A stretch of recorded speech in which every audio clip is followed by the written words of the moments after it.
Hello and welcome to the white portion of the Final Fantasy Limited Set Review.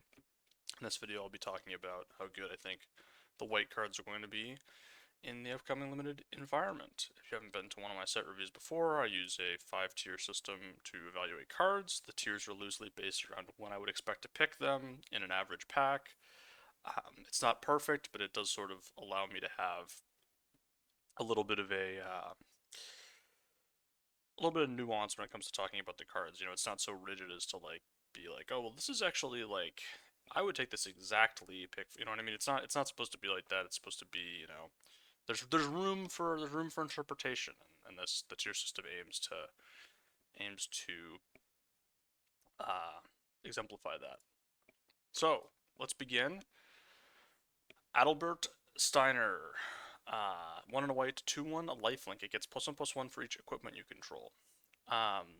Another thing to mention, haven't ever played Final Fantasy. I'm not going to pronounce anything correct. So just, if you're expecting correct pronunciation, this is not a place for you, to be honest with you. It's going to be bad. Anyways, this 2-drop is very good. It's also a legend, which does matter for some things. There are some legend synergies. I think every single one of White's creatures that's uncommon or above is a legend. I'm not sure it's all of them, but at least the vast majority of them are. Um, so there are some legend things that matter with this. And you're just gonna have a lot of equipment in your deck. Like a lot of the job select equipment is probably gonna be good. Like those are gonna be your like.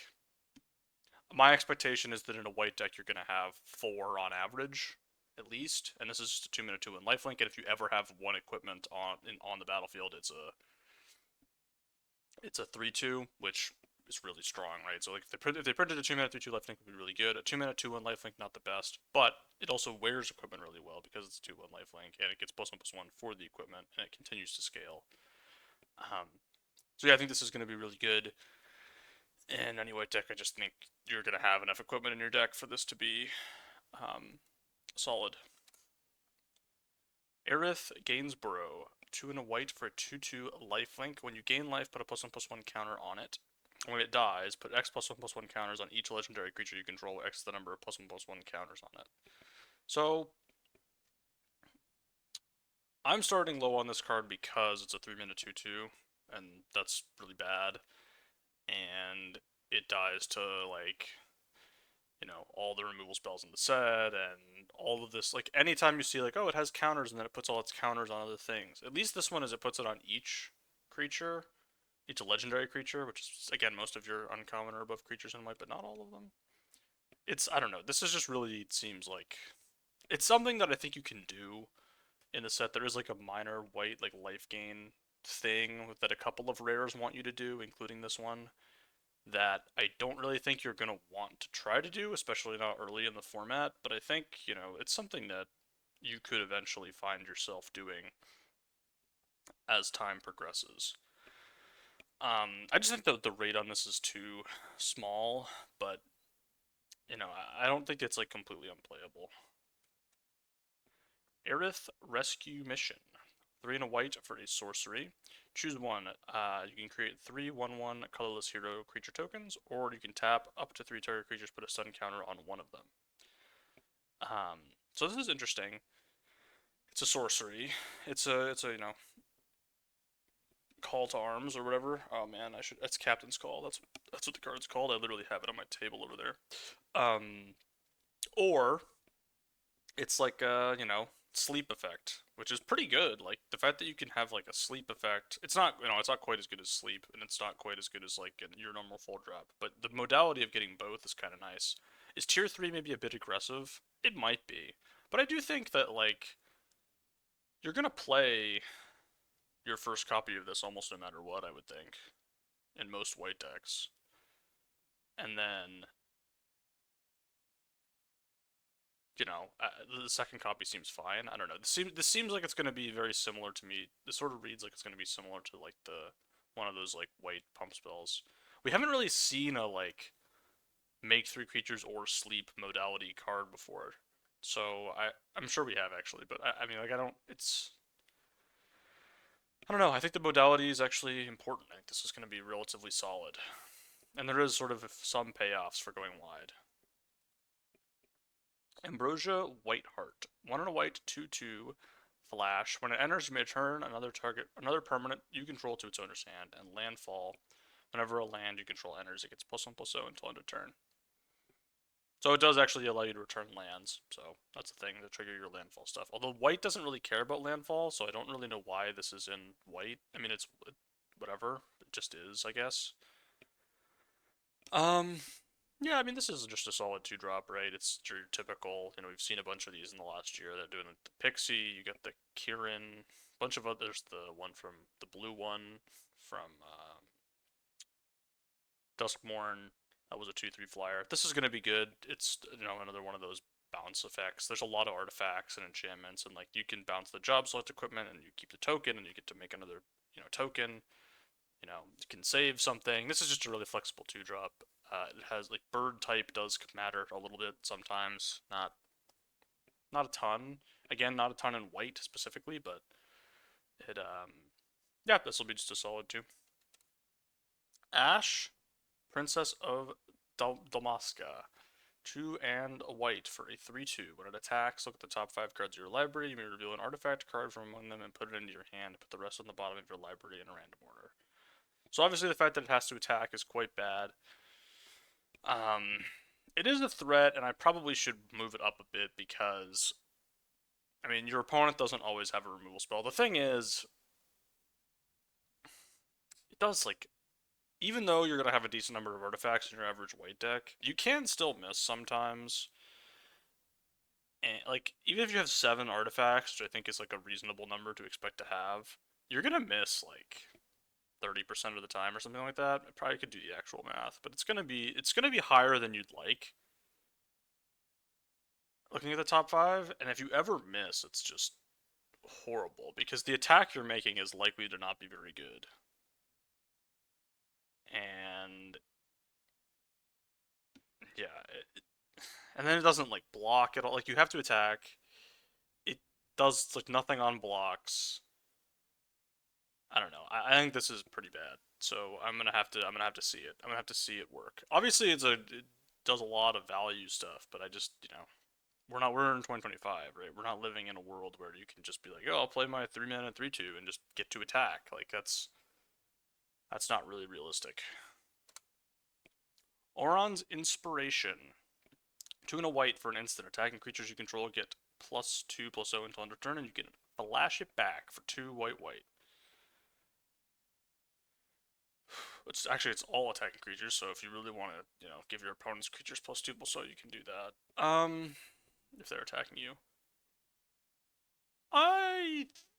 So the thing about this that I didn't like the first time I read it, and I'm gonna move it up a bit actually, for a couple of reasons. One is which there's just there's more go wide stuff than I thought there would be initially, but I think I am gonna move this up just to tier 4 because it is sort of a late pick type card. But one of the things I don't like about this is it doesn't really help your creatures survive. So, like, your 1/1s are still gonna get blocked by your opponent's 1/1s, and then the flashback mode on this is less good.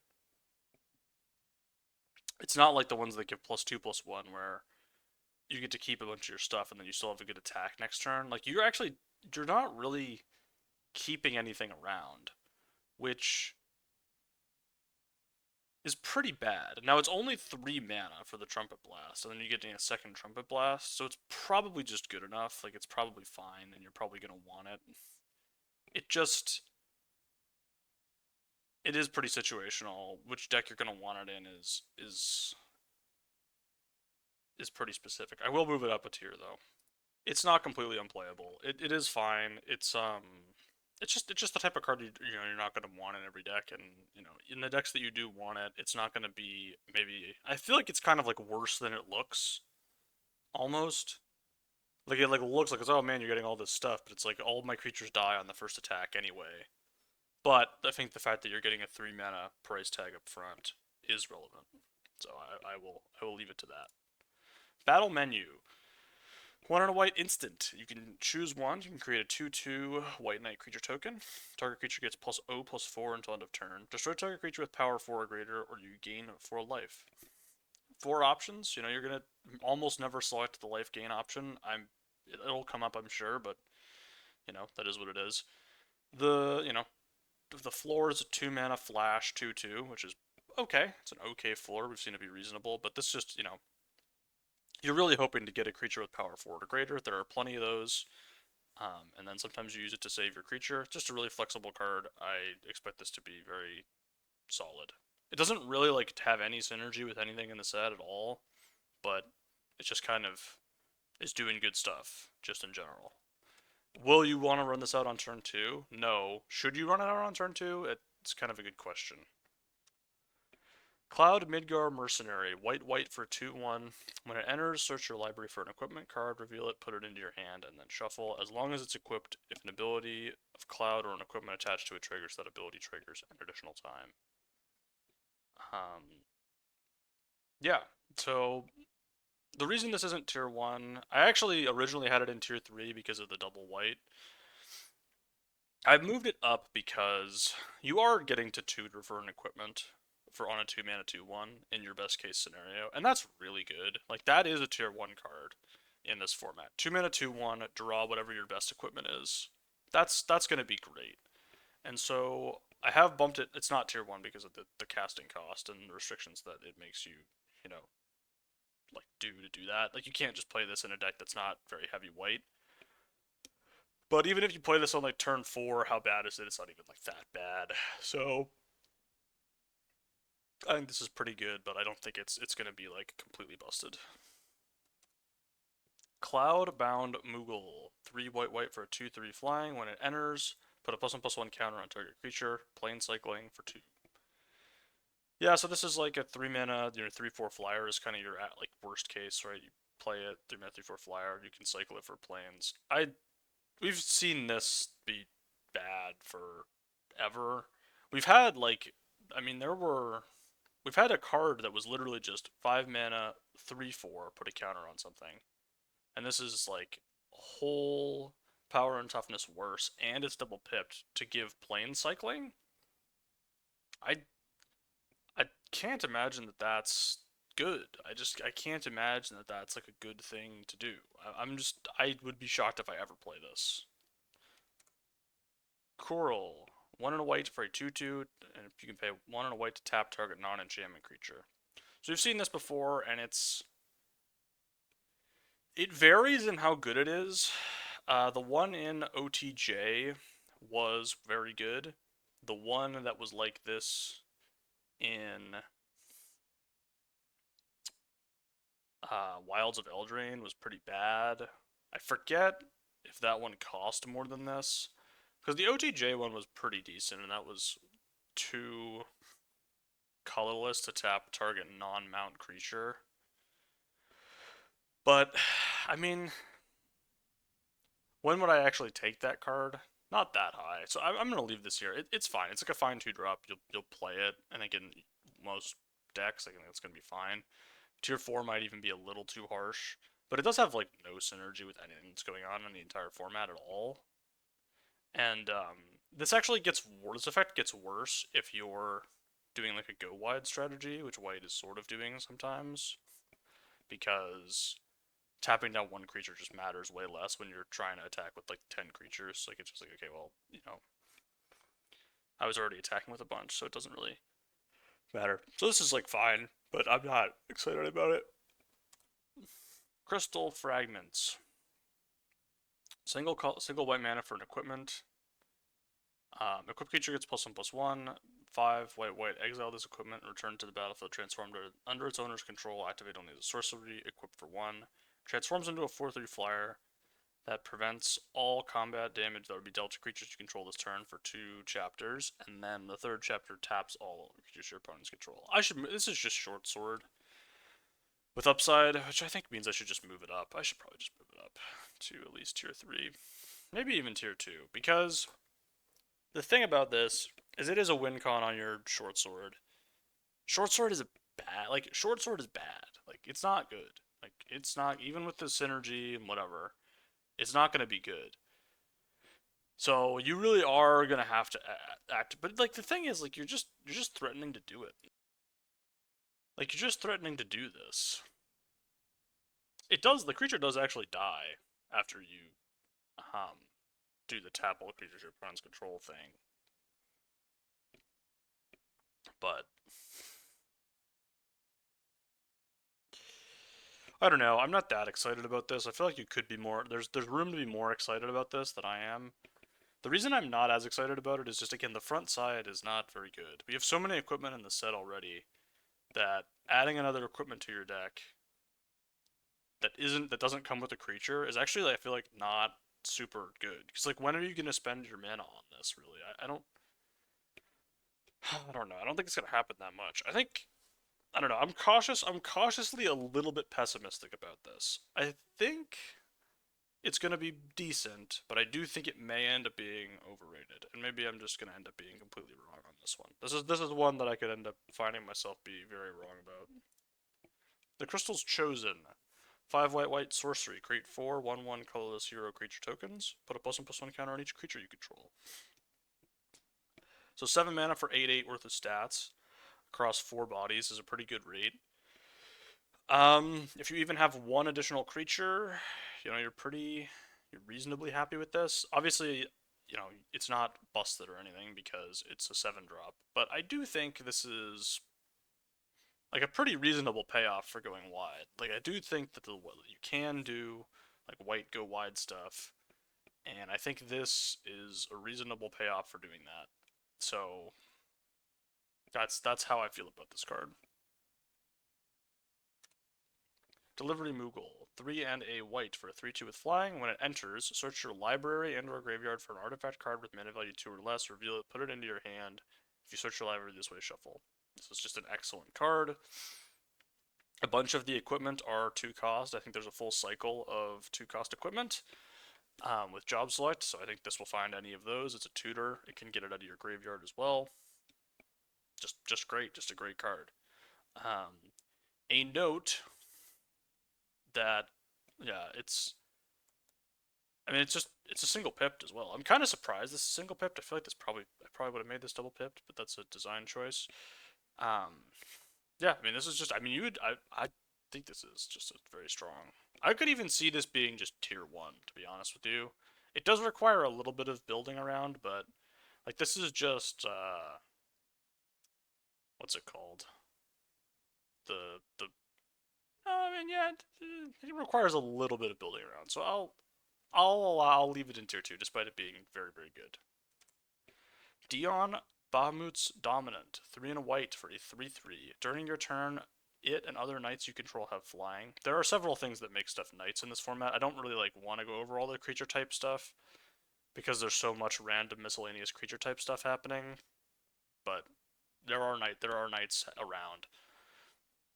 When it enters, create a 2/2 white knight creature token, and you can pay 4 white white and tap it to exile it and return to the battlefield under its owner's control. It transforms into a 5/5 saga creature with a chapter 1 and 2 that puts a +1/+1 counter on each other creature you control. Those creatures gain flying until the end of turn. And chapter 3 destroys target permanent, and then this comes back. Yeah, I mean this is just insane, right? Your upfront rate is a 4 mana for a 3/3 and a 2/2, which already is really strong, and then you just are threatening to click, get to 6 mana, click the transform button, and then you win the game. It's not that complex. The yeah, I mean it's not that complex. It's just very powerful. I don't have a lot to say about it. This is Dragoon's Lance, 1 and a white for a equipment with job select. Equipped creature is +1/+0 and is a knight in addition to other types. During your turn, the equipped creature has flying. It is equipped for 4. Yep, this is just a good 2-drop. It does have types. It gives something flying, which is really nice. We talked about there being random creature type stuff, the knight thing from the previous one. I think again, there's just like random stuff that cares about knights. Like sometimes it's not super relevant, but it does happen. And yeah, you can just move this around late game, and it's gonna be really really annoying to deal with. Dwarven Castle Guard, 1 and a white for 2/1. When this creature dies, create a 1/1 colorless hero creature token. So we've seen this type of card before. There was one in Kaldheim that was basically the exact same as this. I kind of believe in this card in this format because of the equipment going on. I kind of think that the fact that you're getting 2 bodies to equip things to is pretty relevant, and you're going to be pretty happy to play this in decks that care about equipment and about like going wide. There's not a ton of like sacky sacrifice stuff because black doesn't have any of it really. There's a little bit, but not a ton. So that hurts this, but I do think that just having two bodies to wear equipment is going to be relevant. So I actually kind of believe in this card as like a solid 2-drop in this format. Like my the hot take is that this is better than the thing that the tapper. That's kind of the hot take from this so far is that this is a better white 2-drop at common than that, and I kind of believe it. So we'll see how that goes. Because normally I think you would expect the opposite to be true, but I think with all the equipment and there's some hero token stuff happening, and I don't know. I think the resilience of this I think matters. Fate of the Suncrest. 4 and a white for an instant. The spell costs 2 less to cast if it's targeting a tapped creature. You can destroy target non-land permanent. So we've seen this before, and the difference between 3 and 2 mana to target the thing is pretty significant. This does not exile either. I'm not very excited about this removal spell. I think there are going to be better removal spells than this. I don't think it's unplayable, but I do not want to prioritize this. From Father to Son, 1 and a white for sorcery. Search your library for a vehicle card, reveal it, put it in your hand. If the spell was cast from a graveyard, put that card onto the battlefield instead, and then shuffle. Flashback for 4 white, white, white. So when I saw this the first time, there weren't that many vehicles, but now there actually are some vehicles.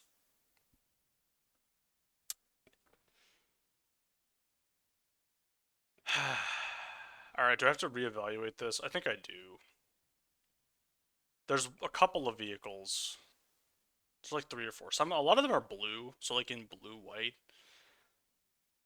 This is gonna still be bad. Like, you need to have like 2 or 3 vehicles. Like, even if you like 2 mana draw vehicle, how good is that? It's not that good. You only need to be flashing it back. I don't think this is completely unplayable, which is kind of what the tier indicates, but you really do need to have like 3 vehicles in your deck. Because if you don't, sometimes it just misses the flashback. And then if you miss the flashback, this card is just not very good. But then if you have 3 vehicles in your deck kind of sucks, and this is a 2 mana don't do anything. Yeah, I'm still off it. I'm still not a believer. Grahatia, I have no idea. 4 and a white for a 3/5 with reach. Whenever one or more other creatures or artifacts you control die, draw a card. This ability triggers only once each turn. Yeah, this is pretty solid. Again, so really the thing that you want to do with this is have treasures. White doesn't do a lot with treasures. Red and black have some, so that's kind of what you want. But this is just a thing that's hard to deal with and is a value engine. The one issue with it is it really doesn't have any ETB trigger, and it is 5 mana. Like this effect being 5 mana is a lot worse than it being like 2 or 3 mana because you invest a lot into this, and when your opponent just fires off a removal spell on it, you're down a lot worse. Whereas if your opponent, like, you do this, you play Skullport Merchant, or you play what's it called? What's the guy called from Midnight Hunt? The 1/3. Morbid Opportunist, I think. That card was like busted, but it was also 3 mana, which is a lot different than 5 because by the time you get to 5 mana,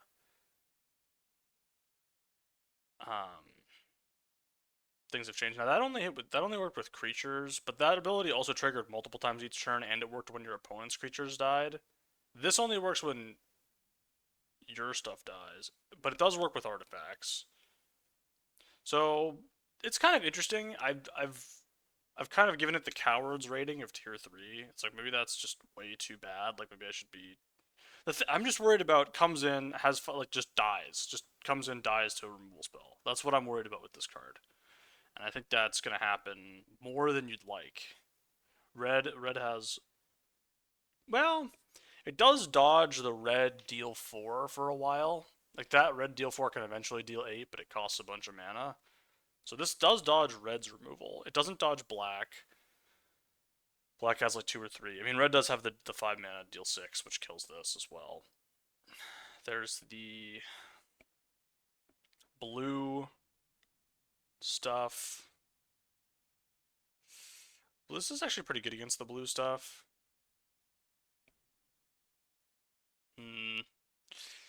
I'm going back and forth on this one. Like, should I move it up to tier 2? It's got no ETB and it's 5 mana. I think I'm just going to leave it in tier 3. Gale Cat. 2 and a white for a 1/3 with flying and vigilance. As long as you control 2 or more artifacts, this creature gets +2/+0. Yep, 3 mana for a 1/3 flying vigilance isn't even the worst. We've had that be kind of okay in the past. And that's mostly what I'm sort of rating this as. It does wear equipment well, and you're going to have artifacts in your deck. It's just going to be difficult to have them out all the time. I would expect to play this somewhat frequently. Maybe I should even just bump it up because I do think I'm like believing in it. It does require some deck specific stuff though. Like, are you like you're not pack one pick? You're never pack one like pick 3ing this. It's just never happening, right? Maybe you are. I don't think that you are though. This to me reads like the spirit from Duskmourn because it's very similar. And that card was like tier 4, where you would play it, but it wasn't great. This looks very similar to me, so I'm gonna rate it the same. Machinist Arsenal, 4 and a white for a equipment with job select. Equip creature gets +2/+2 for each artifact you control and is an artificer in addition to its other types. It is equipped for 4. So the worst case scenario is you're making a 5 mana 3/3, which is really bad. But I think that that's just not that common, and the upside is really high. Of like, oh, I play a second artifact, and now I've made a 5 mana 5/5, and then you have 3. You have a 7/7. 7/7, +6/+6 on your equipment is really sick. The equip 4 is actually like surprisingly not that bad. So I think this is going to be great. It's great equipment. I think this is going to be good. Magitech Armor, 3 and a white for a 4/4 vehicle. When this vehicle enters, create a 1/1 colorless hero creature token, and it is crew 1.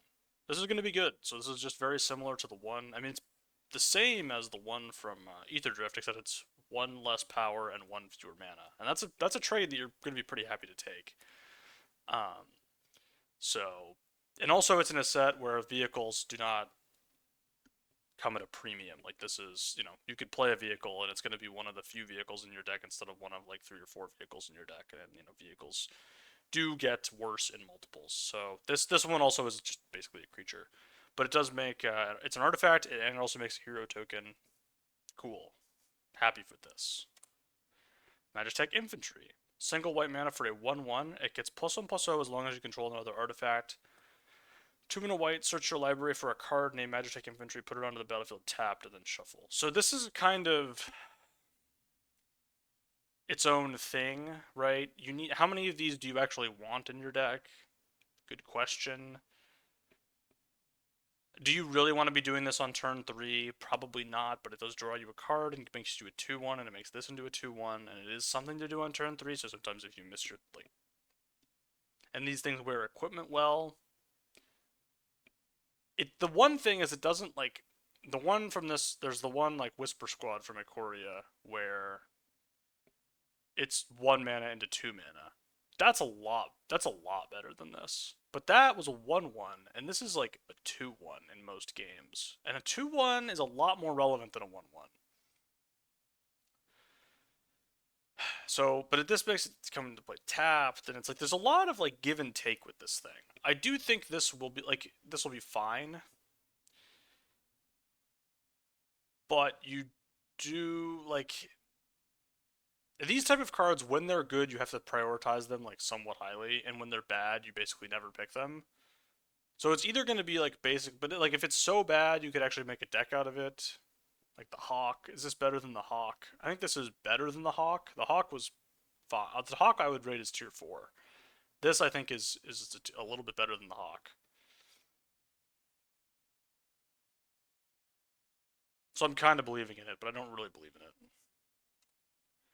Minwu White Mage, 3 white for a 3/3 Vigilance lifelink. When you gain life, put a +1/+1 counter on each cleric you control. It is a cleric, but there are not that many clerics. There's the equipment that we'll see coming up shortly that is a common that makes a cleric, but there's not that many clerics. There are ways to gain life, but this is a 5 mana 3/3, which is really bad. Which is really bad. If you have a way to like get this going, it's fine, but it just dies to everything. It dies to every red removal spell, every black removal spell. It dies to all of the stuff.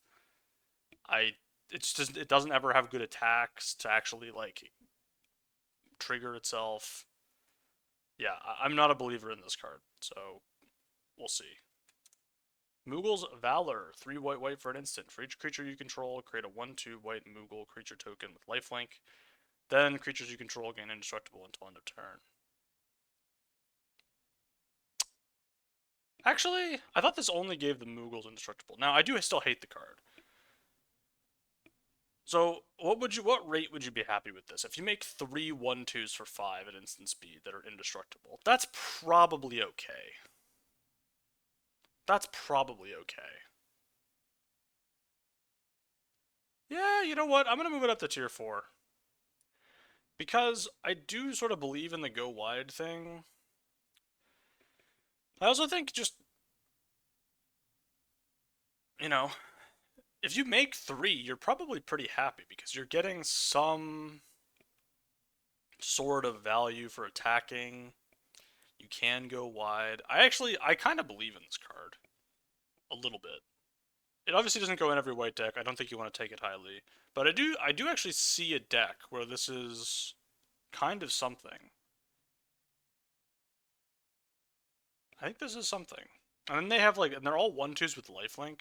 And like, if you were to do it on blocks, they triple block pretty well, which is something you can do. And it gives all your creatures indestructible. Like, this thing has some serious blowout potential, but it also is very bad when it does nothing, which is a lot of the time. Most of the time, this is just going to do stone nothing.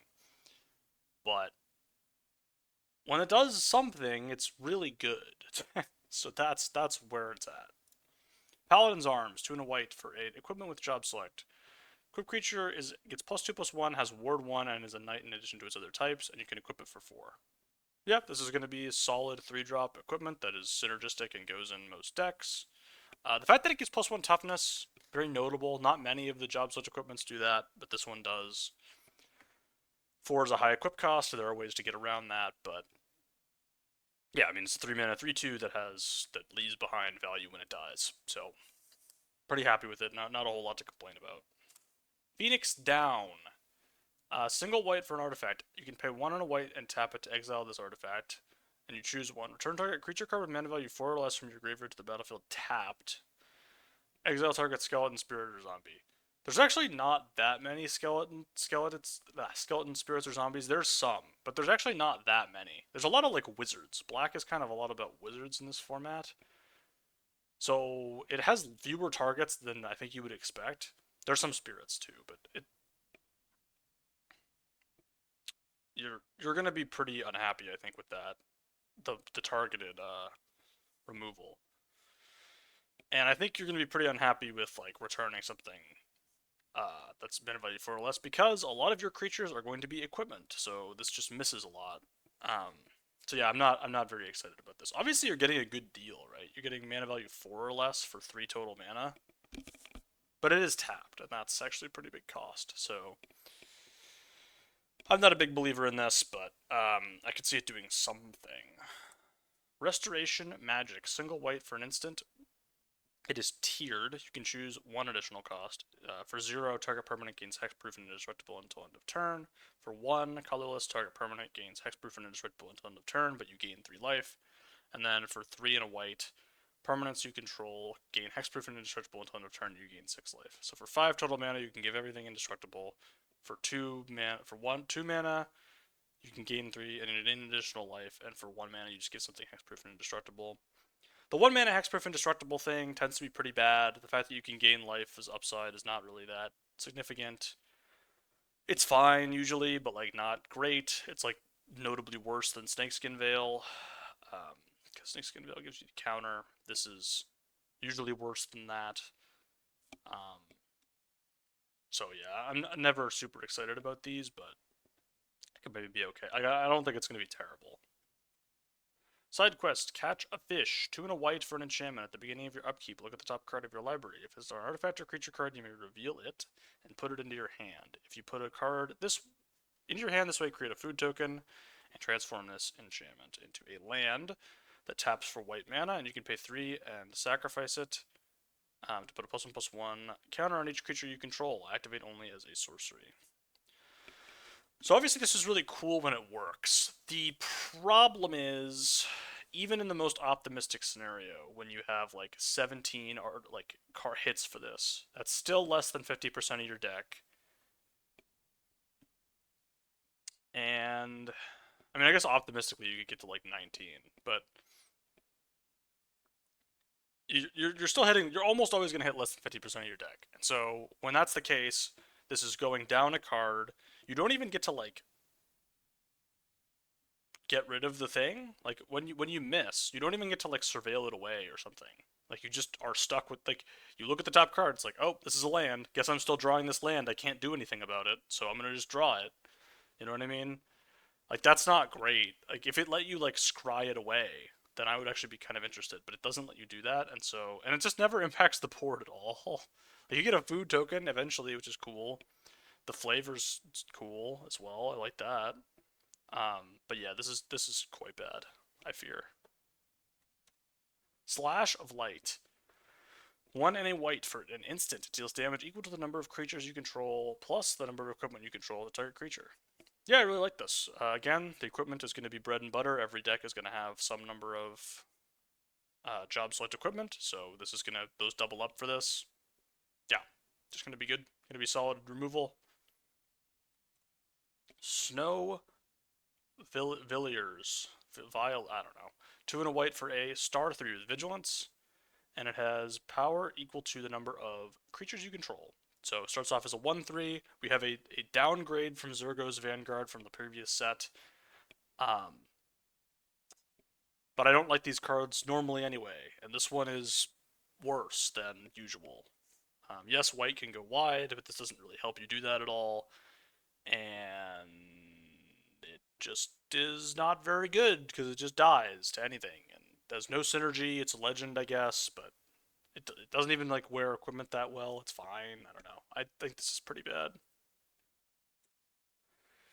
Stitskin Moogle Merchant. 1 single white mana for a 1/2 with lifelink. You can pay 2 and tap it. Target opponent gains control of another target permanent you control, which includes lands. If they do, you draw a card. Kind of sweet. I don't know. Kind of cool. It wears equipment. Again, 1 mana, 1/2 with lifelink. Wears equipment well, which is always an important thing to have in this format. And eventually, it just does cool value generating stuff. But yeah, just a 1 mana, 1/2 lifelink I think is probably pretty good in this set. So I expect this to be decent. And then some, and you can start giving them like your 1/1 tokens as well if you want. That's a thing you can do. Summon Choco/Mog. 2 and a white for a 3/3. It's a saga creature, and it has 4 chapters that are all the same. Other creatures you control get +1/+0 until end of turn. Yeah, this looks solid. I mean, it's a sort of a payoff for going wide. It's a saga creature that you don't actually mind trading off because it's just a 3-mana 3/3 that gets you a little bit of extra attack value. Like, you don't actually mind trading this off, I don't think. So you can attack with it. Your opponent kind of has to block because it does get 2 attacks, which is more than most saga creatures get. Most of them get 3. This one gets 2. Or most saga creatures only have 3 chapters. This one has 4, so it gets 2 attacks. Yeah, I think this is just a solid common. I don't really have any. There's nothing really to think about. There are ways to remove counters. Not a ton of them, but there are some. Summon Knights of the Round. 6 white for a 3/3. Indestructible enchantment creature saga. The first 4 chapters create 3 2/2 white knight creature tokens. And then the 5th chapter, other creatures you control get +2/+2 until end of turn, put an indestructible counter on each of them. So, for 8 mana, on the first turn, you get a 3/3 indestructible and 3 2/2s, which is already reasonable. That's already a reasonable rate. And then the next turn, you just get 3 more 2/2s, and then you get 3 more 2/2s, and then whatever. Now, Having an 8 drop in tier 1 is something that you don't see me do very often, but this card's rate is unbelievable. I can't really. I look at the rate on this and I think about how on earth, like if you cast this, you just end the game instantly. Yes, it obviously still loses to creatures with flying. Okay, doesn't help you against creatures with flying. That's all right. I mean, sometimes you're gonna lose to creatures with flying. That's okay. I I just how does your opponent ever win? They can't attack you on the ground ever because you have an indestructible 3/3, and that's just making you 3/2/2s every turn. I just don't. I don't. How are you supposed to beat this if it resolves? You just aren't because it is indestructible. You can't kill it. You can't blow it up. Good luck. Good luck with this thing. Obviously, again, the 8 mana, right? You do have to get to 8 mana, but I'm not that worried. I think this thing's busted, even at 8 mana. I think there are ways to do it. We'll see one in a moment. Summon Primal Garuda, 3 and a white for a 3/3 with flying as an enchantment creature that is a saga. This first chapter deals 4 damage to target tapped creature an opponent controls, and the next 2 chapters, another target creature you control gets +1/+0 and gains flying until end of turn. Not that exciting. Having to wait to deal 4 damage to a tapped creature is kind of like weird, and you're gonna mess with that more often than you'd like. It does get in like a decent amount of damage though. Like you play this next turn, you get to attack. It doesn't even get to like do the thing immediately though. This is just a really awkward one that I don't like very much. I have it in tier 3 because of like the rate on it. But this is one of those ones, like some of the saga creatures, your opponent can just be like, I'm just gonna wait that out and not kill it. This one is one such example of a card that like, I think you're just gonna wait it out. If you're the opponent, you just wait this thing out. But it is undeniably pretty decent if you actually hit the first mode, which is gonna happen 50% of the time, which, is that good enough for your 4 mana thing? Not really. I don't know. I'm probably just never gonna end up with this in my deck, so I don't really know why I'm bothering. Like I'm just not gonna take it that high. People might take it a little higher than me. We'll see. I'm not a huge fan of this. Ultima. 3 white sorcery. Destroy all artifacts and creatures. End the turn. It's a downside that you have to end your turn. Believe it or not. It does hit everything though. It does blow up all the artifacts and creatures. I'm not a huge Wrath guy in general. Don't really like him. This one seems to be more mediocre than most. It's a 5 mana Wrath. That ends the turn. I just don't really. Yeah, I don't really see this. It's fine. It's a Wrath. If you like Wraths and you want to, take forever and kill people's stuff, fine. But it's not. The raid is not spectacular. Venat, Heart of Hayal. Nope, give up on pronouncing that. 1 white for a 3/3.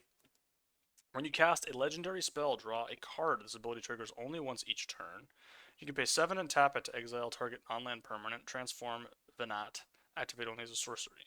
Transforms into a 4/4 with indestructible. At the beginning of combat on your turn, put a +1/+1 counter on another target creature you control until your next turn. It gains indestructible. If that creature is legendary, draw a card. So, notably, when it transforms, it remains tapped. Kind of weird, but it does. There's a lot of stuff that like transforms in this set that does not stay tapped, like the sagas. This one will remain tapped. So there's a lot of things to like about this card. Notably that there are a lot of legends in the set, so it's actually going to trigger a lot. But there's also a lot of things to dislike about it, that it's double pipped, 3/3, does nothing with it, no ETB. It does generate value, so it's very scary.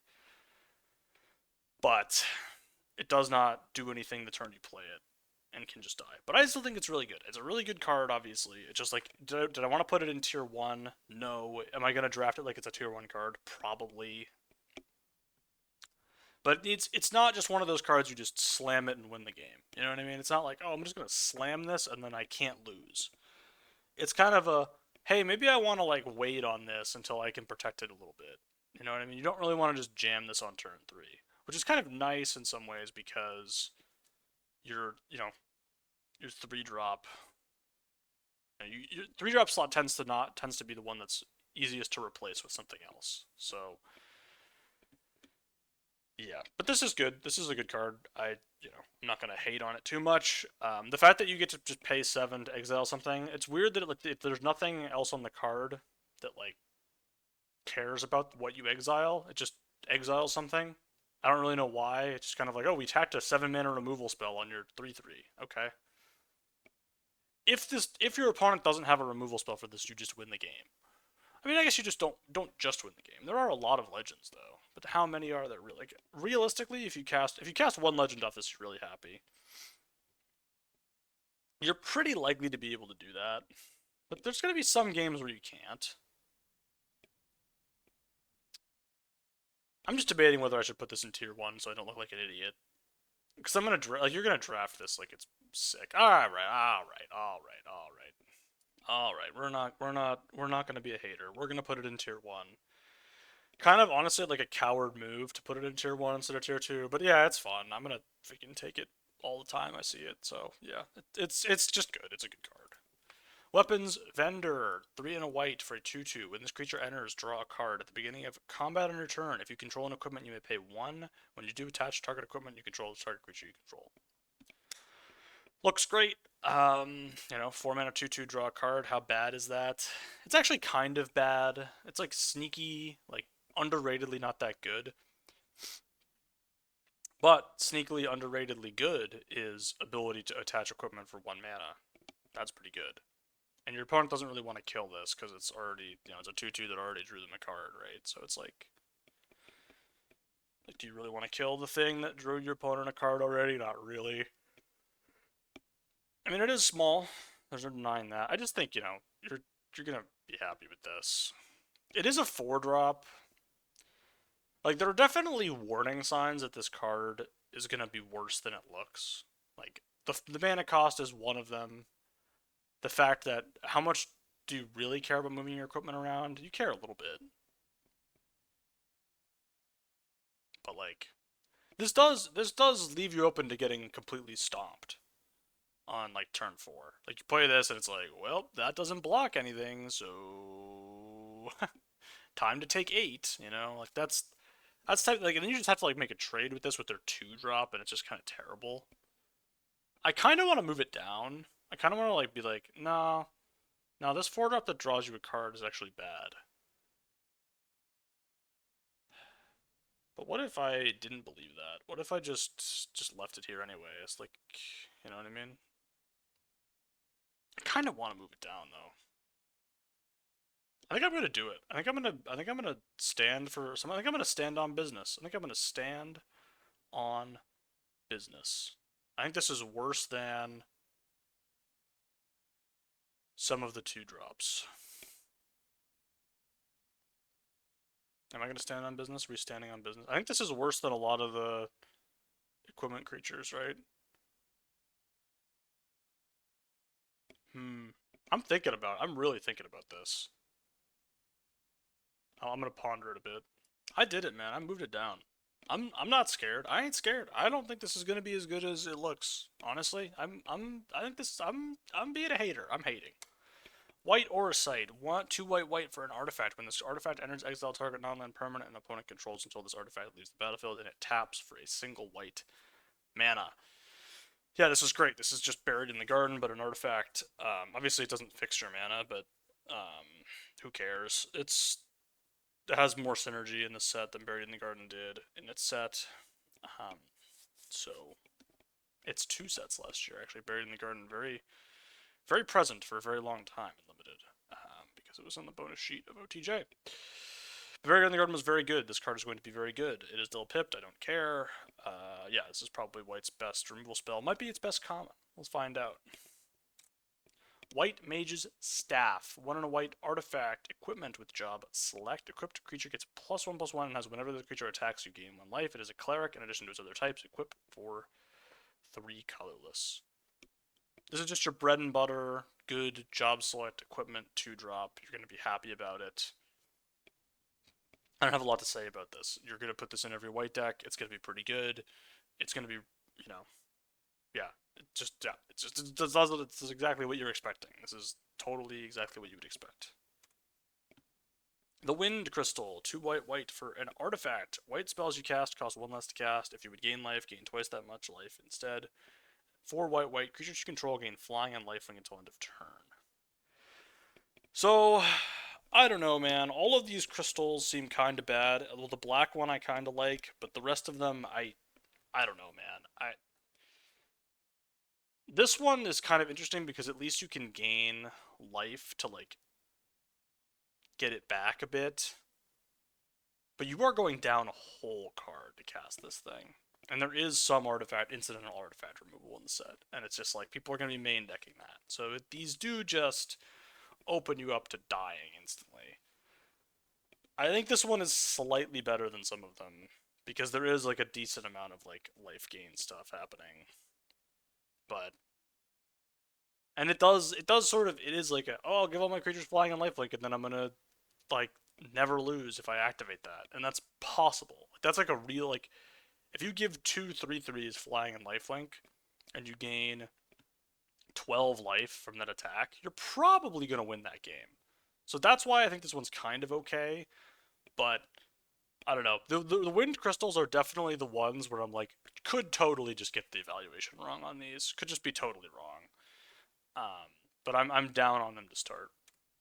You are not alone. Single white for an instant. Target creature gets +2/+2 until end of turn. If you control 3 or more creatures, it gets +4/+4 until end of turn instead. Yeah, this is good. We had For the Family in Streets of New Capenna in green in a format that really didn't incentivize going wide so much, especially in that color. This color, white, cares about going wide a little bit more.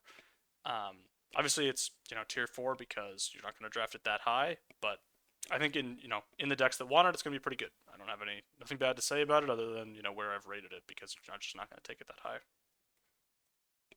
And the last white card, Zach Fair, single white for an 0/1. It is a legend. It enters with a +1/+1 counter on it, and you can pay 1 to sacrifice it. Target creature you control gains indestructible until end of turn. Put its counters on that creature and attach an equipment that was attached to Zach Fair to that creature. So it's kind of weird, if you can attach your equipment to your 1-drop, and then you can do you really want to be sacrificing your thing that you paid to attach an equipment to, and then move that around? It's kind of weird, but there's a bunch of like weird threatening things you can do with this. At the end of the day, it's like mostly a 1-mana 1/2 that has the sacrifice to move its counter and give something indestructible ability, and that's pretty good. That's a pretty good ability. Um, so it's just annoying. The fact that it costs 1 does put you in some weird spots sometimes. But yeah, this will be decent. And that's it. That's it for the white cards. I hope you enjoyed. There will be more to come, and I'll see you in the next one.